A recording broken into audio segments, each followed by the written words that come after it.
Authentic is sponsored in whole by Voice of Prophecy. Are you always the same person even when nobody's looking? If you knew for sure you could do anything you wanted to do and never ever get caught, what would that thing be? That's our topic today on Authentic. Welcome to Authentic. Shawn Boonstra explores real existential questions about the meaning of your life and how you can live a genuine human existence. Listen every week right here on this station or on your favorite podcatcher. Here's Shawn with this week's episode of Authentic. Gene and I recently took a trip to the city of Athens, which of course is one of those historically important places where thoughts and culture actually went viral thousands of years ago. And to a large extent, you and I still think like those ancient Greeks because the writings of the Greek philosophers played such a critical role in the development of our civilization. For example, it had a profound impact on the growth of the Christian church. In the beginning, when the Christians started to contrast biblical thought with the ideas of the Greeks, and then again later as we moved into the 4th and 5th centuries, when there was an awful lot of effort by some Christians to harmonize their thinking with pagan thinking. And that kind of was both a good and bad development, depending on how you look at it. You see, on one hand, Christianity really took root in the Greek-based cultures, which was quite a feat because if you remember, Paul said the gospel was a really tough thing for a Greek mind to accept. For Jews demand signs and Greeks seek wisdom, he wrote, but we preach Christ crucified, a stumbling block to Jews and folly to Gentiles. The ancient Greeks didn't really see the wisdom in a God who became human and then sacrificed himself. And of course, Paul knew what he was talking about. Over beside the Acropolis in the city of Athens, there's a big outcropping of rock that overlooks the ruins of the ancient city. When you stand on it, you're in the shadow of the Parthenon, and you can see the temple of Hephaestus, one of the best preserved ruins of the city. This rock itself is known as Mars Hill, or the Areopagus. And this is the spot where Paul spent a day trying to convince a bunch of Greek philosophers that they were actually, inadvertently, worshiping the one true God. And while Paul found a handful of converts that day, it was pretty tough going. For the gospel to make its way into Greek or pagan culture was, well, to put it bluntly, not very likely. And of course, even though adapting the teachings of the Bible to a local culture can be a good thing, because, the Bible is a message designed for all people in all times, sometimes I think we've gone too far. And we end up compromising, distorting what the scriptures actually say. A really notable example of this is the way that ancient Christians took Greek ideas about the afterlife and imported them into the Christian church, to the point where we really still haven't freed ourselves from some of those imported ideas. A lot of the imagery that you and I use to talk about things like death or the afterlife aren't actually found in the Bible. And over the last few years, I've spent a lot of time looking at some of those importations. Now, just in case you missed that, you can look for a copy of this little book called Draining the Sticks, which takes a really good look at how our thinking about death has changed over the last 2,000 years.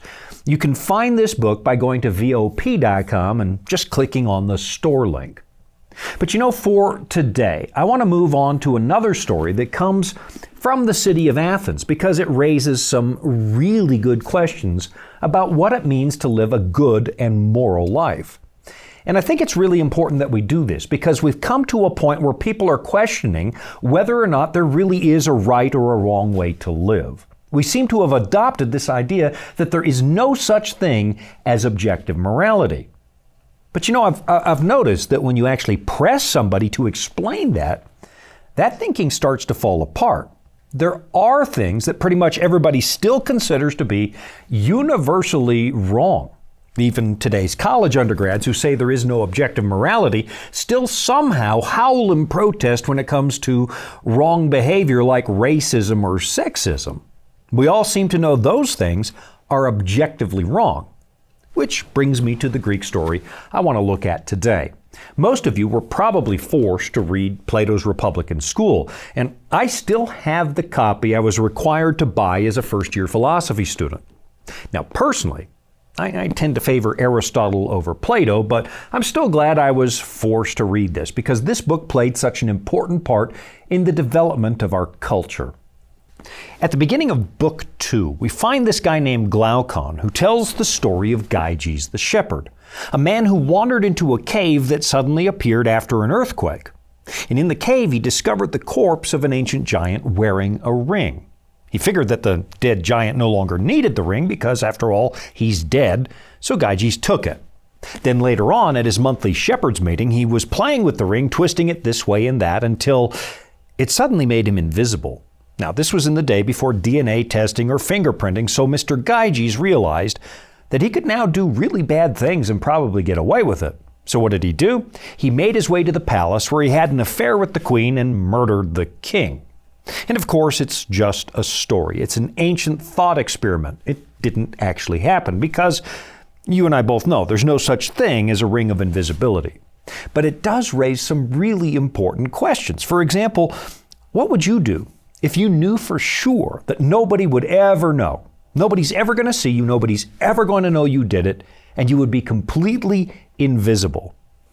Now, I'll admit that when I was a kid, I dreamed up all kinds of things I could do if I was invisible. I'd sneak into people's houses and listen to their conversations, or I'd walk into a bookstore or some other shop and just take whatever I wanted.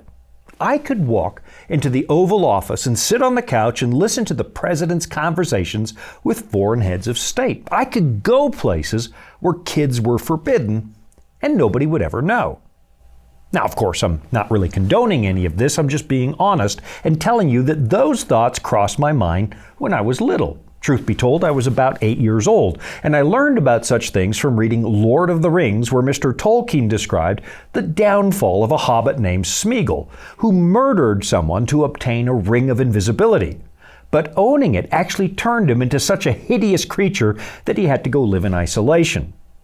Now, I don't know for sure that Mr. Tolkien lifted that idea from the ancient story of Gyges, but I'd be very surprised if he didn't, because Lord of the Rings is saturated with imagery from ancient paganism.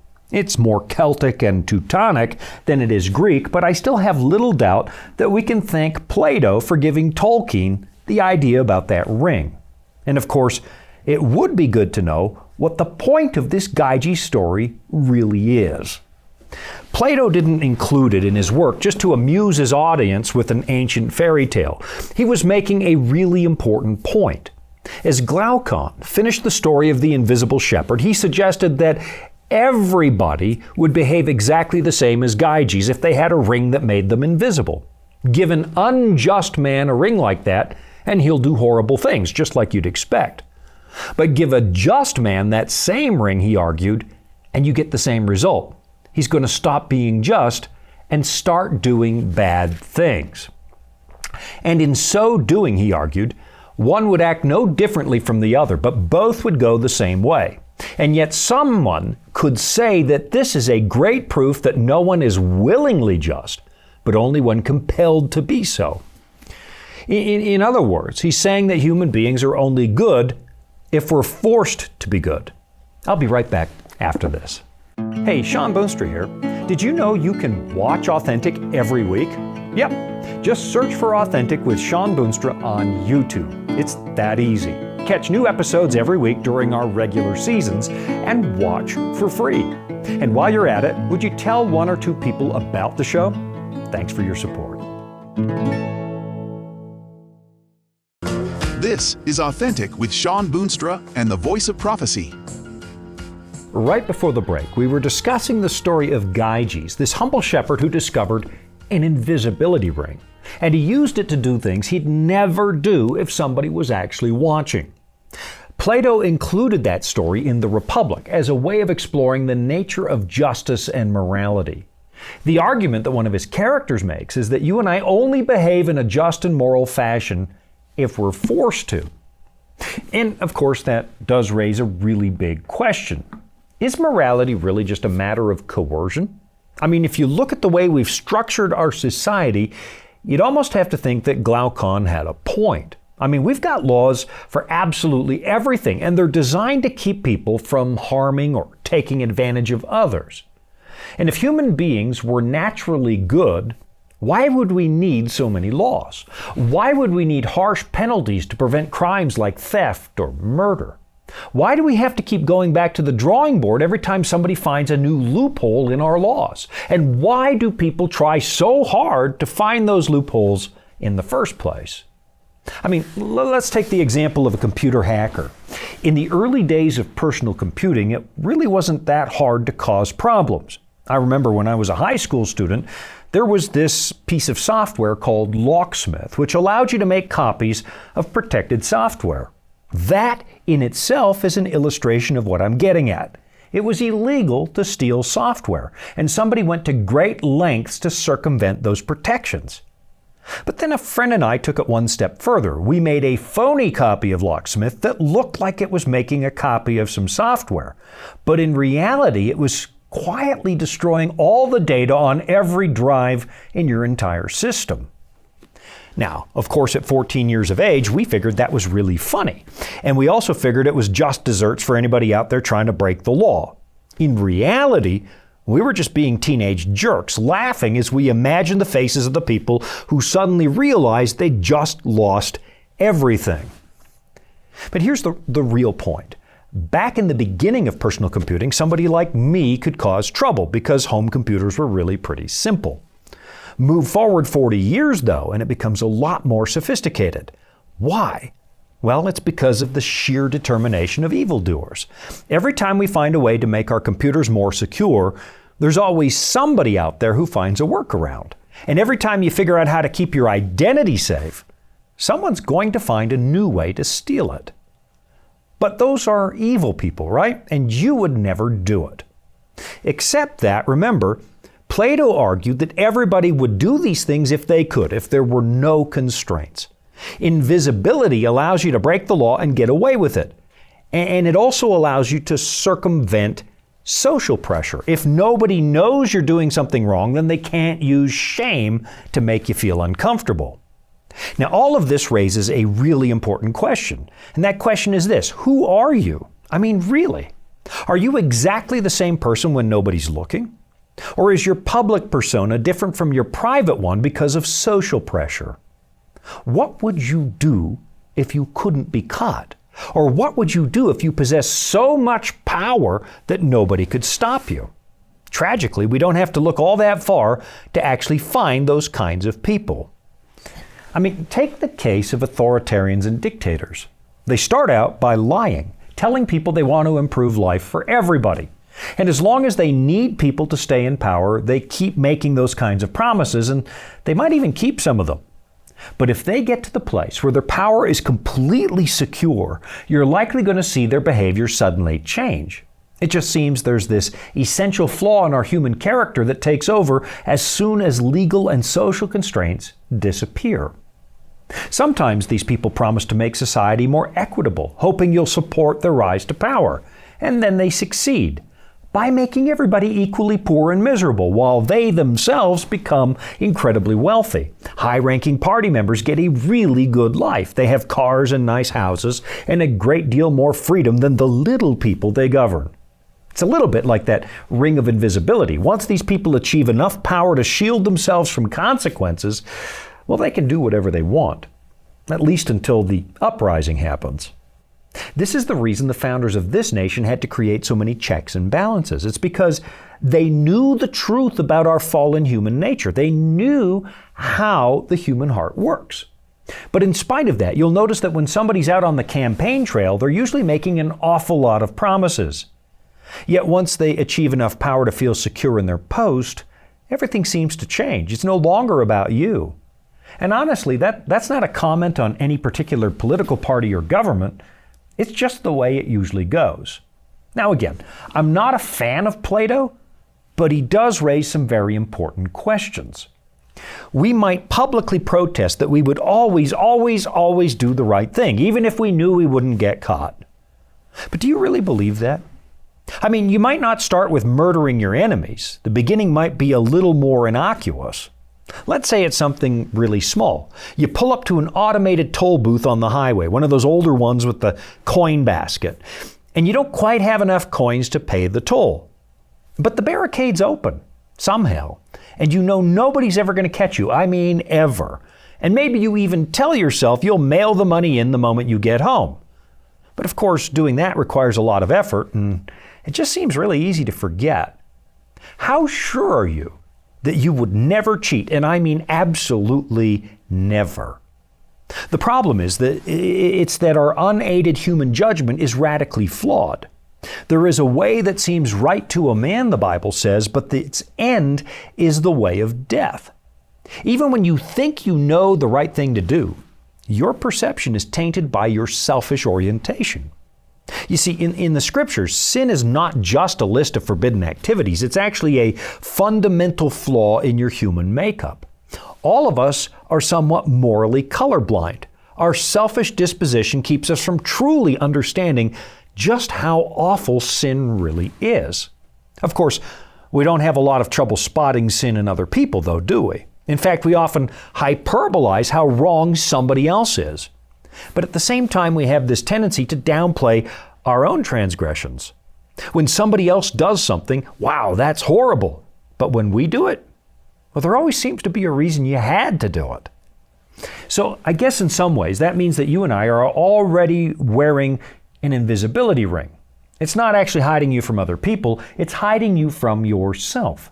It's taking the very worst parts of your character and obscuring them to the point where, well, you think they're great. I mean, if you're unnecessarily argumentative and combative, you just tell yourself you're in search of the truth.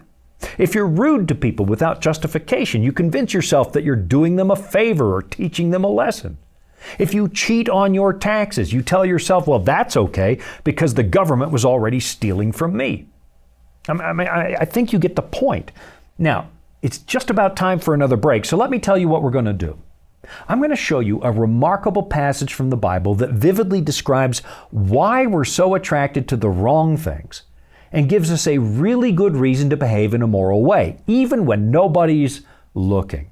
And oddly enough, it's a passage that a Greek philosopher probably would have loved because it describes the importance of pursuing wisdom, which was the Greeks' number one obsession.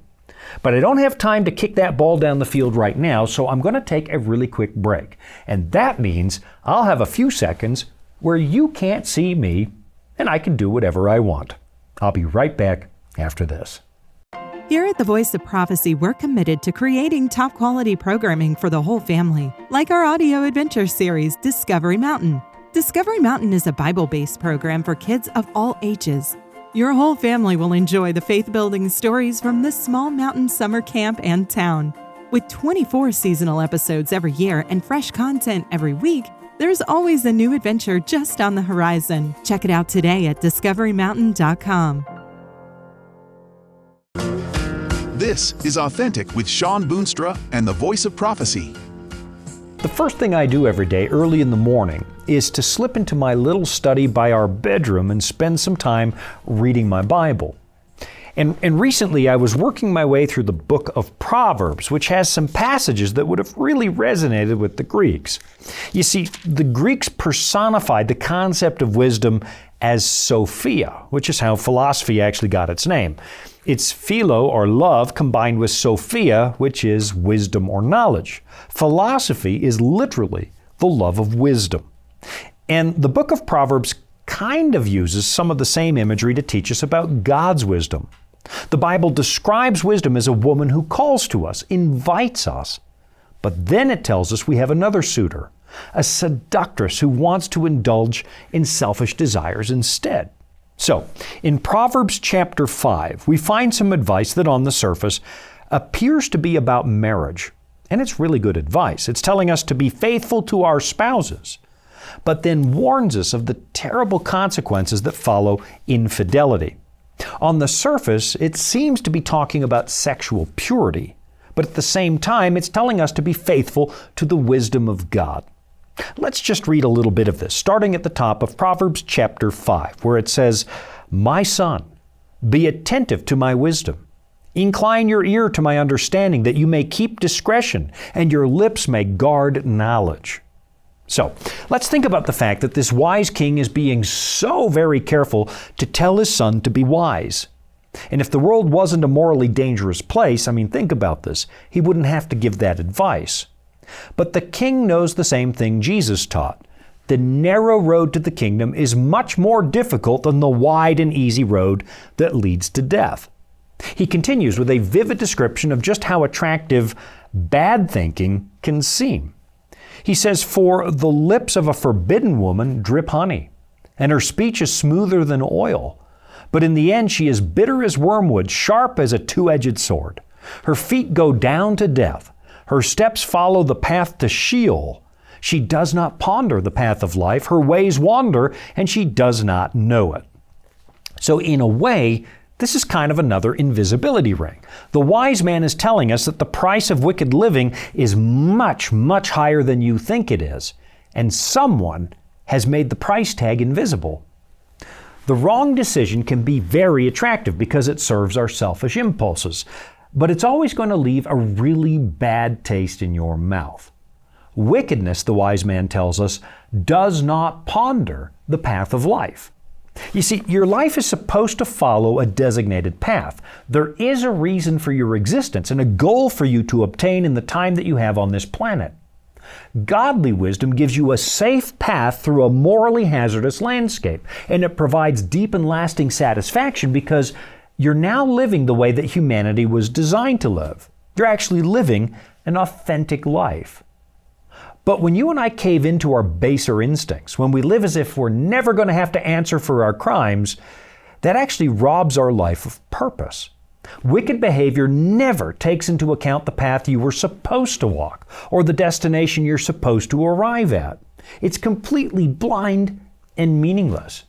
You might accomplish some tiny selfish purpose in the short run, but you'll be wandering in a moral wilderness, wondering why your life is so, disappointing. By contrast, here's what we find in the previous chapter where it says, "Get wisdom, get insight, do not forget, and do not turn away from the words of my mouth. Do not forsake her, and she will keep you. Love her, and she will guard you." The beginning of wisdom is this: get wisdom, and whatever you get insight. Prize her highly, and she will exalt you. She will honor you if you embrace her. She will place on your head a graceful garland. She will bestow on you a beautiful crown. It's telling us that godly wisdom will help you find the meaning of life. It's not the easy path, which is why we're told we have to pursue it, to fight our animal instincts. But it will be worth it, the Bible promises. It says she will bestow on you a beautiful crown. So if you think about it, the book of Proverbs actually affirms what Glaucon was saying. All of us behave badly if nobody's looking. It's our basic fallen human nature. And in thousands of years, we haven't had a lot of luck when it comes to changing that nature. It's the reason we have so much pain and suffering in this world. We seem helpless to change our basic selfish orientation. And worse than that, a lot of the time, we don't even want to change it. But then the Bible holds out this very attractive alternative. There's an external reference point that can help us overcome our moral blindness. It can pull evil out from behind its hiding place and expose it for what it is. The God who created us in His own image, this image that we have distorted so horribly, He's offering to coach you with a better way to live. Someone who can see the end from the beginning, someone who is not deceived by selfish impulse, can teach you to see the world from His perspective and gain the crown He wants to give you. I'll be right back after this. Retirement planning can be a stressful process, but it doesn't have to be. The friendly people at the Voice of Prophecy can walk you through the entire process and explain all of your options based on your specific needs. Whether you'd like to set up a trust for income or make a gift that will benefit your loved ones and change lives through the Voice of Prophecy, we're here to help. To learn more, call 1-800-348-5993. Welcome back. It's Authentic with Shawn Boonstra and the Voice of Prophecy. Just before the break, we were looking at the way the Bible describes a lack of wisdom. It's a condition where you do not ponder the path of life and where the steps follow the path to Sheol, and Sheol in the Bible is the grave. What the author is saying is that going it alone and resorting to your personal instincts will never take you anywhere except your casket. Now, of course, all of us are headed for the grave one way or the other, but what the book of Proverbs offers is a better, more satisfying way to live, a more authentic life. One path leads to a crown, because you're fulfilling the purpose of your life by living in harmony with your Creator. But the other path?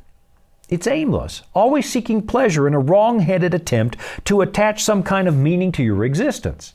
And at the end, there is no crown. There's just a hole in the ground.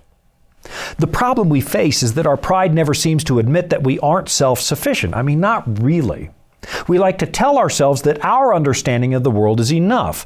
But down in verse 11, it shows us the end of that kind of thinking, where it says, "And at the end of your life you groan when your flesh and body are consumed."